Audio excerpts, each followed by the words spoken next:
Hello,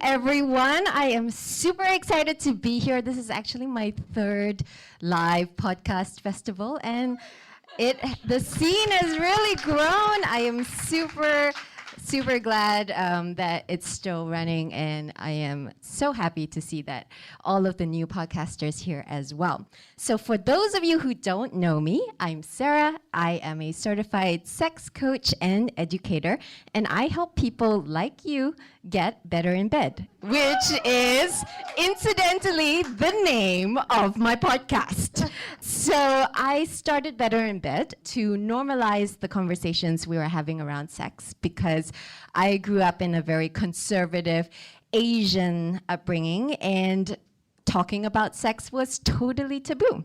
So I really wanted to change that. And on the podcast so far, we have tackled many taboo topics ranging from masturbation to open relationships to female ejaculation.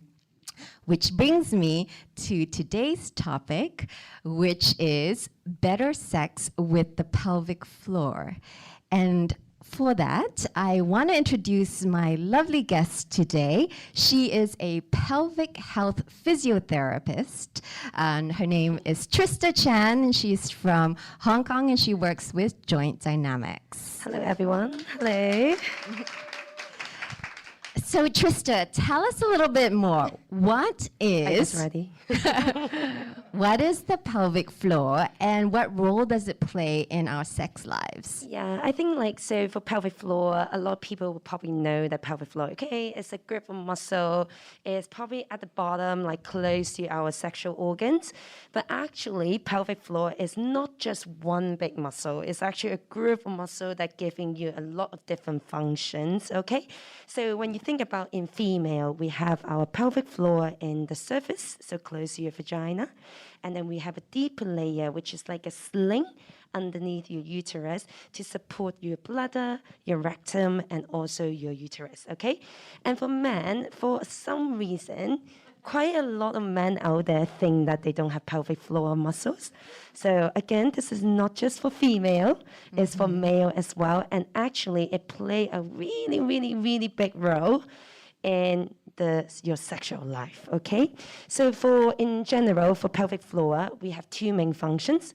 One is relaxation, and one is contraction. So we know that our pelvic floor contract to give us support around to stop us from peeing, to support our pelvic organ. But what is most importantly to sex is to allow you to ejaculate, achieve a better orgasm. So when your pelvic floor is contracted, for men, it stops your blood from backflow of your penis, so you can maintain the erection and hence have a better sort of orgasm. Not orgasm. Men doesn't call it orgasm. What does men call it? Men have orgasms too. I'm pretty sure. Last time I really checked. women's health a bit more, but men's health is still quite a distant topic to me. Although I do like them, but yeah. And then for female, so we know that contraction, again, although we don't have a penis, but actually our pelvic floor stop the blood flow to backflow from our clitoris. So our clitoris do erect as well. So that's, again, allow us to have a better orgasm. And on the other hand, when our pelvic floor relax, which is really important, especially for female, because, you have heard a lot of people saying that, oh my God, having sex is quite painful. It's actually not because that there's any sort of scratches around the area. It's actually just because your pelvic floor doesn't know how to relax, and you're not allowing the whatever you want to put in there to go in there. So yeah, so there's a really big function to allow your pelvic floor to relax, to let either your toys or your partner's penis, anything to get in there. Oh, so awesome. So pelvic floors really make intercourse better. They make sex feel better in terms of sensations. It helps men last longer, have better erections, and also helps to avoid painful sex. So many reasons for us to have more awareness around the pelvic floor. One thing I I learned in sort of studying some of the ancient sexual practices like Tantra, which have been around for like hundreds of years, is that they actually also use pelvic floor exercises to help to build the Kundalini energy, or like the sexual energy. So that's also important from a more spiritual perspective. Yeah, 100%. Yeah, I mean, I also want to say, I mean, I also work with a lot of clients in terms of obviously some of the emotional side of their pelvic floor and the impact that they have on their sex lives. And a lot of times when they do have some of the issues that are caused by pelvic floor dysfunction, it does really have a big impact on their sexual confidence. So that's, I guess, also some of the emotional And impact. I feel like you're really right. It's almost like it's coming into a loop. If you feel like your sexual function is affected by pelvic floor, and then in your head, when you're having sex, you're not really enjoying it, because at the back of your mind, you'll be like, oh my God, this is not right, there's something wrong is happening. And it actually feed back into your story. Just like earlier, there's one guest think about your perception about things. It's like if you have in your head that this is not functioning, and it's gonna stop functioning. Yeah. So yeah. It can disconnect you from the whole sexual experience. Yeah. So tell us more also about just the general health benefits of the pelvic floor. Yeah, so a lot of people probably have heard about like Kegel exercises and something like that. So anything sort of like get our pelvic floor stronger. So in terms of like having a strong pelvic floor, for female, the main function is really to help you to like sort of control, even for men as well, to like avoid incontinence. So either it's urinary, so stop yourself from peeing, or even fetal, when you stop yourself from like holding your sort of fart, or you're still in your rectum. So this is one quite, I know there's a lot of poo and like urine going on. I'm so sorry. I know it's late at night. Yeah. And so that's one main thing that a lot of people have heard about what pelvic floor does. But actually, other than that, in a men's point of view, there's actually something called a hard flaccid syndrome. So you're being hard and flaccid at the same time, basically. At the same time, you can be hard and flaccid at the same time. So, so to let me elaborate a bit more. So it's basically a same and condition that the pelvic floor doesn't like, it's not really coordinated. So sometimes it want to like sort of contract and being very tight while you want it to like relax. Or sometimes you want it to get really tight, but at the same time, they don't have the function to contract the muscle to create that sort of like strong muscle, sort of like a tightness to create that blood flow into the penis to create erection. So for these people, because of the neurovascular sort of dysfunction, it's causing the penis might have a bit of coldness, a bit of numbness, and just in general, just cause the whole sensation a bit different. And with men like this, they've quite a lot of problem having the spontaneous erection when they needed to, or to be able to pee, to relax that pelvic floor muscle to pee. So because it's just it's like not coordinated. Yeah. It doesn't sound very coordinated to be By the hard and way, flaccid at the same time. Exactly. Doesn't know what it's doing. Yeah, and a lot of people think that like pelvic floor muscle is not a muscle for some reason, but actually it just like so work like other muscle. It contract and like sort of have some coordination. You need to be able to do that contraction and relaxation to achieve whatever you want to do. So yeah. Interesting. So, you mentioned a little bit a while ago, you said that, it tends to be the women who are more aware of their pelvic floor. And especially in my experience as well, the women that I've talked to who know about pelvic floor tend to be the ones that have gone through childbirth. But then other women that I speak to, and even some men, they don't really have that much awareness. But shouldn't pelvic floor health really be for everybody? Yeah, I totally agree. I think the reason why there's a lot of people know more about pelvic floor issue post-birth is actually there's a lot more public educations.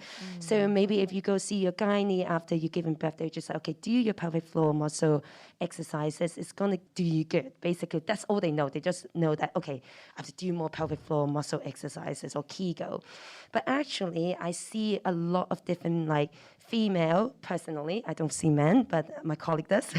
So female, they literally range from like when they are first like teenager, they just started to be active in sex, or up to like when women that who is in the menopause, they are having problem with basically during menopause, the flexibility of the muscle has gone down, or the coordination again has gone down. So when they're having sex, they don't enjoy it as much as before because the estrogen level has gone down. The flexibility doesn't allow them to have a very comfortable sex. And for people who is a bit younger, they might have a bit of nervousness, have a bit more high tone in their pelvic floor. And in that sense, that means that their muscle is really, really tight and they don't know how to relax. And again, that's give them sexual pain, which cause them a lot of problem. I see. Yeah. Okay. So what you're saying is that it's equally important to have the pelvic floor both contract and relax in sort of equal measures. Yeah, 100%. I mean, everyone is different. Some people might have a very lax muscle or a very, like a true weakness muscle. Yeah. Then for those people, it would be a lot better for them to do a bit more Kegel.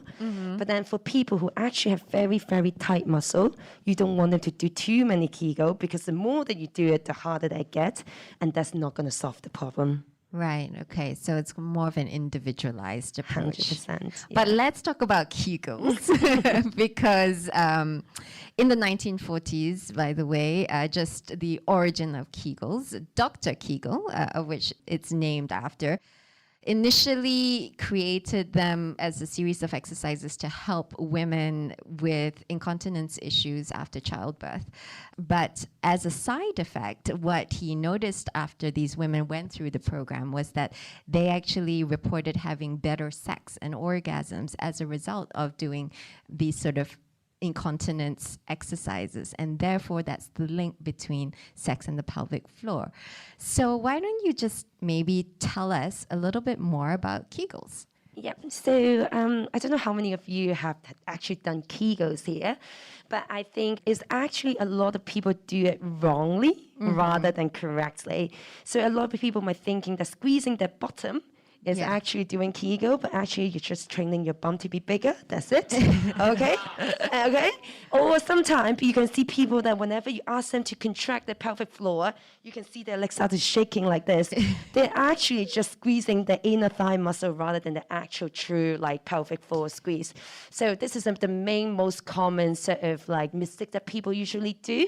But then, so this is like the main problem that usually people like have done it wrong. Right. And that's why later on, me and Sarah would like to teach you guys how to do it right. Yes. Okay, yeah. Yes. But why don't we just talk through the theory first before we get skip ahead. everybody to do it with us. Well, maybe just quick show of hands since we're live today. Who here is actually familiar with Kegels and has done one?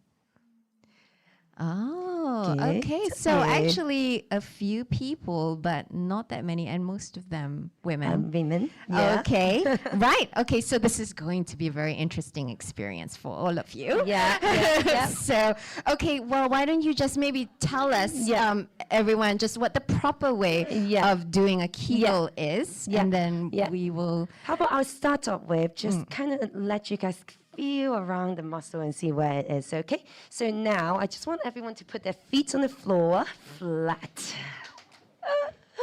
All right, so as I said before, a lot of people tend to think that the pelvic floor muscle is a big group of muscle. It's just one single muscle, but actually it's a big group of muscle. For women, it's go from your two sit bones. So now, actually with men as well, just have a swing around and see if you can feel your sit bone. So you can feel two sit bones. I hope everyone have two sit bones. Yeah, you can feel it. All right, and now I want you to kind of rock back and forth. Okay, so when you walk forward for female, you should be able to feel your pelvis bone or just the bone right under your clitoris. And then when you rock back, you should feel your sort of tailbone area. Okay, and now I just want you to find the midpoint of it. All right, and now just do a couple of breathing, taking a deep breath in and out. And just trying to have everything relaxing down. And again, take a deep breath in and out and relax. Okay? And now I'm just going to go for the female version of it first. And now, just think about, this is like a little diamond shape here. You got your two sit bone, your clitoris, and your tailbone. right in the middle, in between your vagina and your anus, there's an area called perineal body. And thinking about just slowly lifting your perineal body up, almost as if you're going to stop yourself from peeing or farting. Yeah. Farting. Yeah. All right. But it's more like you're lifting your fart back into your body, though, Yeah, right? exactly. Because And holding that's it, what you're saying. Just like, yeah, it's almost like you're on a date and it's really important. You can't let your cat run loud, okay? Right. All right. Okay. All right. And for men, it's slightly different. All right. So for men, really beautiful. Man, All you right? don't just And fart. I'm just going to get really graphic so you can imagine it a bit. All right. So again, you got that sort of diamond shape. And now I want you to think about lifting your nut to your guts. All right. Nuts to the guts. Or just thinking about lifting your whole package up towards your guts if this is a bit easier. Right. All right. If that doesn't really work for you, you're just saying like, it's not really there. What should I do? Okay. So that's another one. Just thinking about your penis as a turtle. Okay. And there's your turtle head there. You want to scoop the turtle head in. Just lifting it and like suck the turtle head in. It's There hard you not go. to. I want to take a breath almost. I want to hold my breath when I'm doing that. Exactly. So that's another thing that Yeah. a lot of people just find it hard. Yeah. And in general, you would think that like every single muscle, you never hold your breath or do a muscle contraction like statically, all right? So it's actually really important to incorporate your breathing pattern in. Right. So you want to think about taking a deep breath in to expand your belly, breathing out to lift and relax. How does everything go? Anyone going like this? All right, whoever doing this, you're not doing a pelvic floor. All right, so again, that's just your bum. You're gonna have a really nice bum not tomorrow, but not your pelvic floor, okay? So really try to sort of like isolate that glute muscle. So this is your bum muscle. And just really think about, even though it's just gonna be really gentle, just think about slowly lifting it up. Even though the range is very small, everything needs to start and you can just stay there. And so when you're breathing, when you lift it up, are you taking a deep breath in as well and then just Yeah. breathing or just breathing Yeah, normally? I think it really depends on the person. So for someone who pelvic floor is quite strong, quite normal, they should be able to lift and hold the muscle and then breathe at the same time. But for people that who might have like for whatever reason, the pelvic floor might be a bit sort of like weaker, then you probably would find it hard to sort of hold and then like subdue your breathing. So you can just do breathing and then contract and then breathing and then contract. I see. Yeah. Okay, well, now everyone got that? Right, okay. Okay, so we're all going to do it together. So we have a mini competition here. Yeah, so we can all work our Kegels together. Yeah. And why don't you lead us with that? Yeah. So now we're gonna have a competition, okay? So we're just gonna get everyone to contract the pelvic floor. And what I'm gonna do, I'm gonna count from 10 to 1, okay?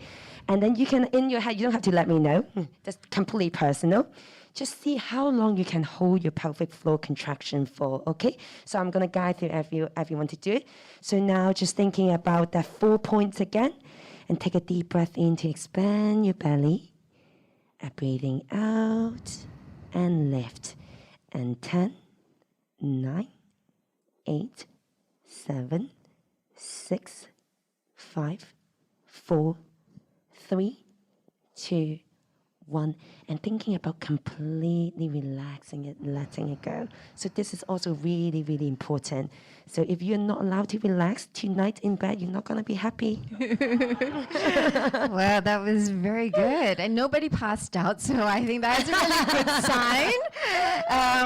So how many Kegels would we do in a day, let's say, if you were So- starting out? Yeah, to be really honest, like the research out there, which is from quite long time ago, they want you to do 1,000, 2,000 a day. And I think to be honest, that is quite a lot. But at the same time, Kegel exercise is not the only thing that we can do to strengthen our pelvic floor. So general physical exercise, putting a bit more loading on your pelvic floor with a different kind of stuff, for example, jumping exercise. I'm not saying that jumping is the only thing, but then, or like even like weightlifting exercise, being able to maintain that like sort of lifting motion while like sort of holding onto to a heavy weight, it's going to train your pelvic floor as well. And again, just a disclaimer, if you have any problem, if you find that doing more Kegel actually make your problem worse, then go find some medical help. Because sometimes it could be because your muscle is too tight and causing you problem. Absolutely. Yeah. So I've actually seen, I mean, on Instagram, they have these women who lift these like bowling balls with their with their pelvic floor muscles and stuff. Yeah. I mean, do you actually recommend weights?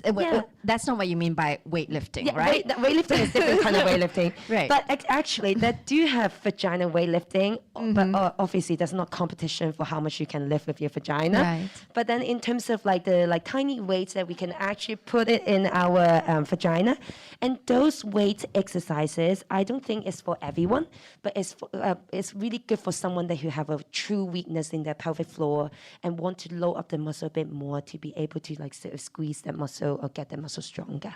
Yeah. Yeah. Okay. But it also sounds like you need to take a very individual approach because not everybody needs to do Kegels and strengthen it that 100%. way. Right. I think there's like, in terms of pelvic health, everyone is different. Pelvic health and everyone health, it's just like general health.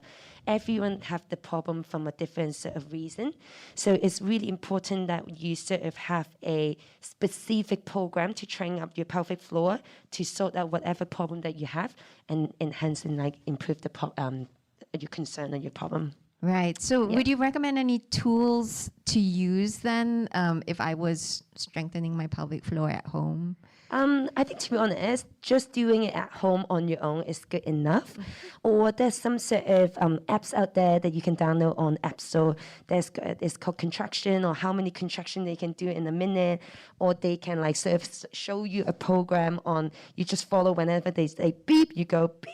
And then you just go. Yeah. And then sometimes they go beep, beep, beep, beep, beep, beep, beep. Then you just have to go, go, go, go, go. So so there's definitely like a lot of different sort of like program out there to help you. Right. But again, it should be more individualized and to help you go a bit like stronger. Yeah. So and we didn't get did you say the number to start with? Because you said not 1,000 or 2,000. What would be a good number I would to start with? say, I think the best way to do it is like literally taking 5 minutes out is actually quite boring. Just sit there and thinking about your pelvic floor. So just incorporate it into your daily life. Like when you're waiting for the kettle to boil, just do a few of them. And if you're in a really boring meeting with your boss, you're just like, okay, pelvic floor time.